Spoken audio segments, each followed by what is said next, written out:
અરૂપી આત્મા નજરે દેખાતો નથી જ, પણ એને કેવી રીતે મનાય?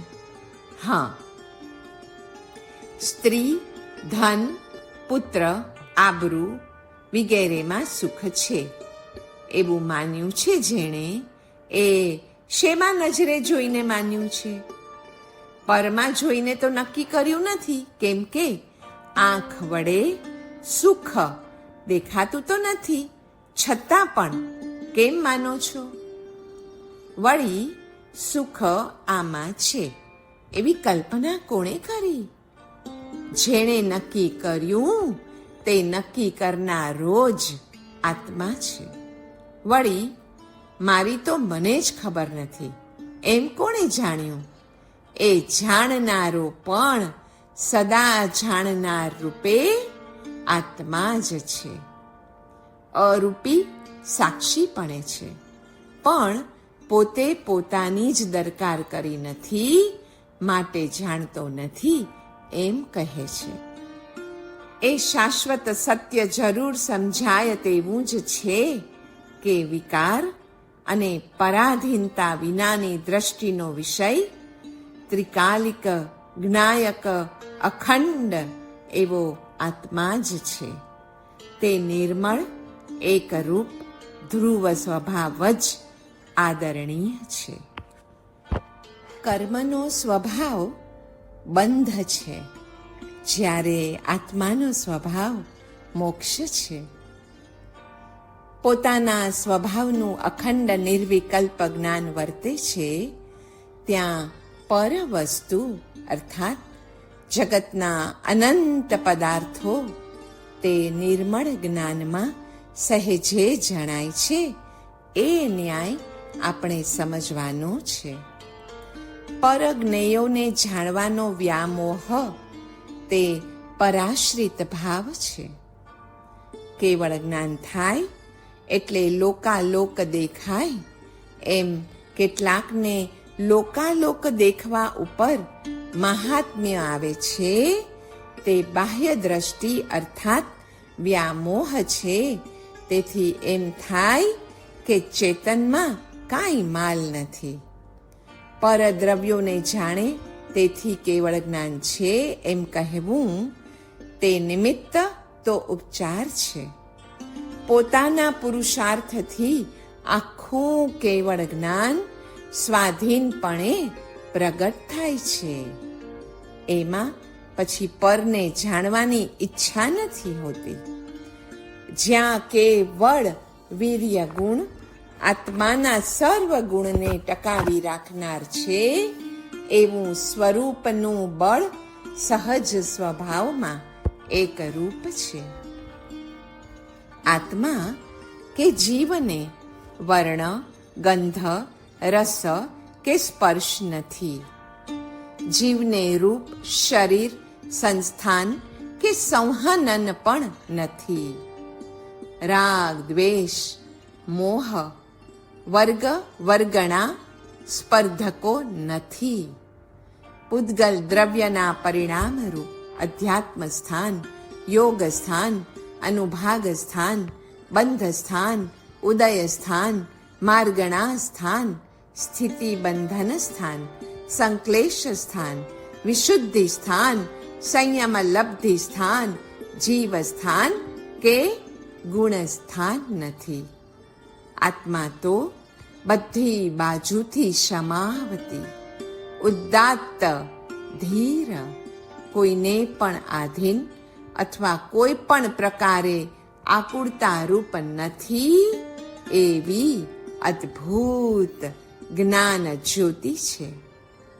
કોઈની કે પરની સહાય વિના જુદા જુદા દ્રવ્યોને પ્રકાશવાનો સ્વભાવ હોવાથી જે સમસ્ત લોકાલોકને સાક્ષાત કરે, પ્રત્યક્ષ જાણે એવો જ્ઞાન સ્વરૂપ આત્મા છે. તે પરદ્રવ્ય તથા પરભાવોના કરતાપણા રૂપ અજ્ઞાનને દૂર કરીને પોતે પ્રગટ ઉપરાંત પ્રકાશમાન થાય છે. જ્ઞાન તે જળ છે. અને ક્રોધ આદિ કશાયો તે એમાં ઉગેલી શેવાળ છે. આશ્રવોમાં જડ સ્વભાવપણું હોય છે. જે જડ હોય તે પોતાને તથા પરને જાણી શકે નહીં. તેને બીજો જ જાણે છે. માટે તેઓ ચૈતન્યથી અન્ય સ્વભાવવાળા છે. આત્મા ચેતક જ્ઞાતા છે. પોતે જ પોતાને અને પરને જાણે છે. માટે ચૈતન્યથી અનન્ય સ્વભાવવાળો આત્મા છે. આશ્રવો અશુચિવાન, જડ અને દુઃખના કારણો સ્વરૂપ છે. જ્યારે આત્મા એ શુચિવાન, જ્ઞાતા અને શાશ્વત સુખ સ્વરૂપી છે. સ્વભાવે તે શુદ્ધ છે, નિત્ય છે, પણ પર્યાયે તે અશુદ્ધ અને અનિત્ય છે. પર્યાય ઉપર દ્રષ્ટિ તે વ્યવહાર છે અને સ્વભાવ ઉપર દ્રષ્ટિ તે નિશ્ચય છે. બંનેને માનીને નિશ્ચયને આદરવો તે અનેકાંત માન્યાનું ફળ છે. કારણ કે તે નિશ્ચય સ્વભાવના જોરે જ પછી સાચો ધર્મ થઈ શકે છે. પાલિતાણા ઇન્ટુ બ્રેકેટ કાઠિયાવાડ 30 જૂન 1947. મને ઇન્ટુ બ્રેકેટ આત્માને સાચી શિખામણ. 1. આજ સુધી જીવ કે જડને અર્થાત પરને કિંચિત માત્ર લાભ કે નુકસાન તે કર્યું જ નથી. 2. આજ સુધી કોઈ જડ કે જીવે કિંચિત માત્ર પણ તને લાભ કે નુકસાન કર્યું જ નથી. આજ સુધી તે સતત તારા માટે એકલો નુકસાનનો જ તો ધંધો કર્યો છે. અને જ્યાં સુધી હે આત્મા તું સાચી સમજણ નહીં કરે ત્યાં સુધી તે વ્યવસાય ચાલ્યા જ કરશે, નુકસાન વૃદ્ધિ પામ્યા જ કરશે. 4. એ નુકસાન તારી ક્ષણિક અવસ્થા એટલે કે પર્યાયમાં જ થયો છે. તારી વસ્તુ મૂળ સ્વરૂપ અર્થાત જીવદ્રવ્યમાં તે નુકસાન થયું નથી. અને 5. તારી ચૈતન્ય વસ્તુ ધ્રુવ અવિનાશી છે. માટે તે ધ્રુવ સ્વભાવ તરફ જો તું લક્ષ્ય કે દ્રષ્ટિ દે તો જ તારી અંદર રહેલી શુદ્ધતા બહાર પ્રગટે, નુકસાન ટળે અને તે ઉપરાંત અટળ એવા લાભનો વ્યવસાય પણ થાય. તારી અંદર રહેલ સર્વ રાગ દ્વેષ મોહને યાને ચિદવિકાર ચિદાભાસને તું હટાવી દે. આત્માનું નિજ સ્વરૂપ કેવું છે? આત્મામાં અનંત અનંત ધર્મો છે. તેમાં કેટલાક પર્યાયને આશ્રિત છે અને કેટલાક સાધારણ છે. તેથી અતિવ્યાપ્તિવાળા છે. કોઈ અવસ્થામાં હોય છે, કોઈ અવસ્થામાં તે સાધારણ ધર્મ હોતા નથી. એટલે આત્માના તે અનંત ધર્મો અવ્યાપ્તિવાળા છે. જોકે ચેતનતા એ બંને દૂષણોથી રહિત એવું આત્માનું સાક્ષાત શાશ્વત લક્ષણ છે. તો પણ તે વ્યાપ્તિ માત્ર શક્તિ છે જે અદ્રશ્ય છે. તેની વ્યક્તતા એ દર્શન અને જ્ઞાન. તેમાં પણ જ્ઞાન જ સાકાર એટલે કે પ્રગટ અથવા અનુભવ ગોચર છે. તેથી તેના દ્વારા જ આત્મા ઓળખી શકાય છે. માટે જ્ઞાનને જ પ્રધાન કરીને આત્માનું નિજ સ્વરૂપ મૂળ તત્વ વખાણાયું છે. તેથી એમ ન સમજવું કે આત્માને જ્ઞાન માત્ર તત્વવાળો કહ્યો તેથી એટલો જ પરમાર્થ છે અને અન્ય ધર્મો જૂઠ્ઠા છે એટલે આત્મામાં નથી એવો સર્વથા એકાંત કરવાથી તો મિથ્યા દ્રષ્ટિપણું થઈ જાય. આત્મજ્ઞાન એટલે કેવળ આત્મા જ સાચો, બીજું બધું જ અસત્ય. આત્મજ્ઞાન વગર આત્મબળ મળતું નથી. આત્મબળ વિના નબળાઈઓ ઉપર વિજય પ્રાપ્ત થતો નથી. એવા વિચારથી અજેય આત્મબળ પ્રાપ્ત થાય છે કે હું આત્મા છું. આત્માના ટુકડા થઈ શકતા નથી અને તેને બાળીને ભસ્મ પણ કરી શકાતો નથી. આત્માને પૂર્ણપણે પૂર્ણ રૂપે જોતા શીખો. બહાર જે દેખાય છે તે અસ્થિર અને અસાર છે એવો એકવાર નિર્ણય થઈ જાય ને પછી નિર્વેદ જાગે છે.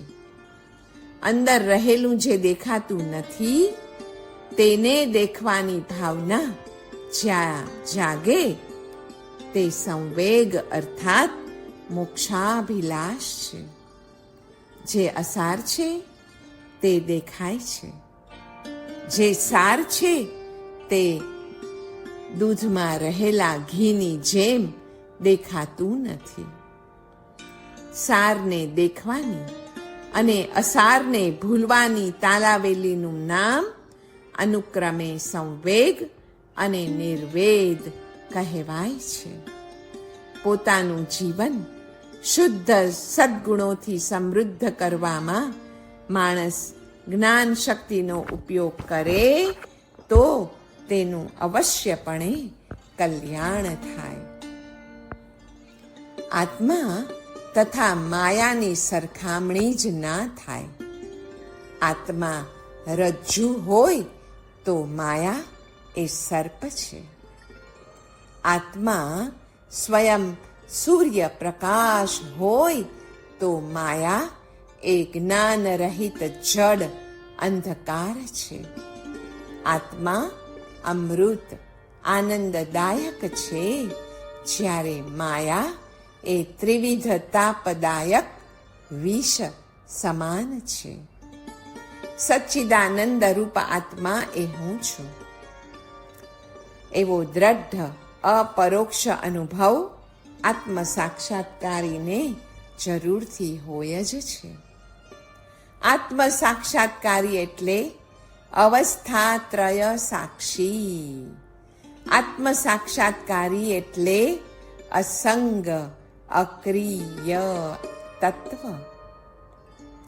કાયિક કર્મોપાસના અને માનસી વિવેક વૈરાગ્ય આદિ કરવાનું દેહ તથા મનને વલણ બંધાયા વિના કાંઈ આત્મજ્ઞાનના અધિકારી થવાતું નથી. સાધક અવસ્થામાં નિગ્રહ સહિત અને સિદ્ધ અવસ્થામાં તે નિગ્રહ રહિત હોય છે. આત્મા અવિનાશી છે, દેહ ક્ષણભંગુર છે. આટલી વાત જે માણસ જાણે છે તે કોઈથી ડરતો નથી, મૃત્યુથી પણ નહીં, કારણ કે આત્મબળ જ સાચું બળ છે.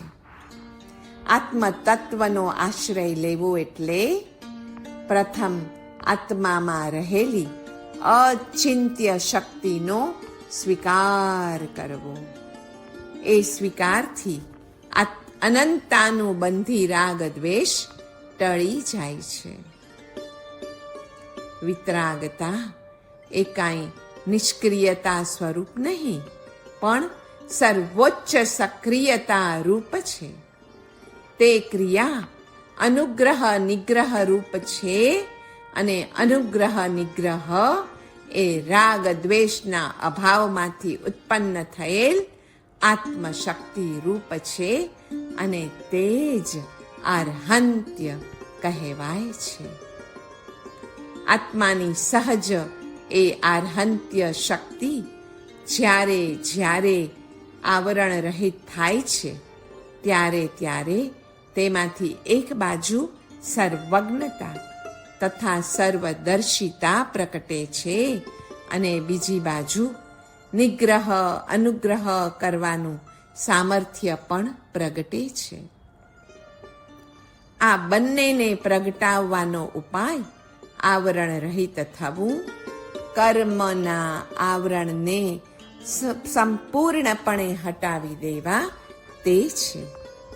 આવરણ રાગ દ્વેષ અને અજ્ઞાન રૂપ છે. અજ્ઞાનને ટાળવા માટે સ્વ અપરાધના સ્વીકાર અને પરકૃત ઉપકારના અંગીકારપૂર્વક અચિંત્ય શક્તિયુક્ત આત્મતત્વનો આશ્રય અનિવાર્ય જણાવ્યો છે. મોટામાં મોટો પક્ષપાત કોઈ હોય તો એ સ્વદોષ માટેનો છે.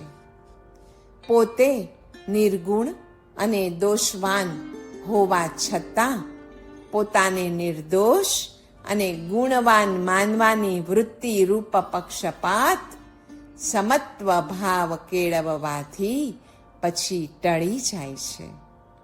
સમત્વ ભાવ આત્માના શુદ્ધ સ્વભાવ રૂપ કેવલ જ્ઞાન અને કેવલ દર્શનને ઉત્પન્ન કરે છે, જન્માવે છે. તેમાં પછી લોકાલોક પ્રતિભાસિત થાય છે, પરંતુ તે કોઈથી પ્રતિભાસિત થતું નથી, કેમ કે તે સ્વયંભૂ છે. તેથી વિતરાગની અવસ્થા જ પરમ પૂજનીય છે, અને તેને પ્રાપ્ત કરવાના ઉપાયભૂત દુષ્કૃતોની ગરહા, સુકૃતોની અનુમોદના અને શરણગમન એ પંચસૂત્રમાં કહેલ ત્રણેય વસ્તુ પરમ પરમ ઉપાદેય ગ્રહણ કરવા યોગ્ય છે. આત્મામાં આત્માથી આત્માને જાણવાનું સાધન તે અરિહંત સિદ્ધ સાધુ અને ધર્મને શરણે જવાનું, તેઓનું સ્મરણ કરવાનું છે, અને એ જ તત્વથી જો જોઈએ તો આત્મ સ્વરૂપનું સ્મરણ છે. આત્માનું સ્વરૂપ નિશ્ચયથી તો પરમાત્મા તુલ્ય જ છે, અને પરમાત્મા સ્મરણ એ જ વાસ્તવિક રીતે શરણગમન છે. આત્માને ગમે પરાર્થકરણનો વીર્યોલ્લાસ.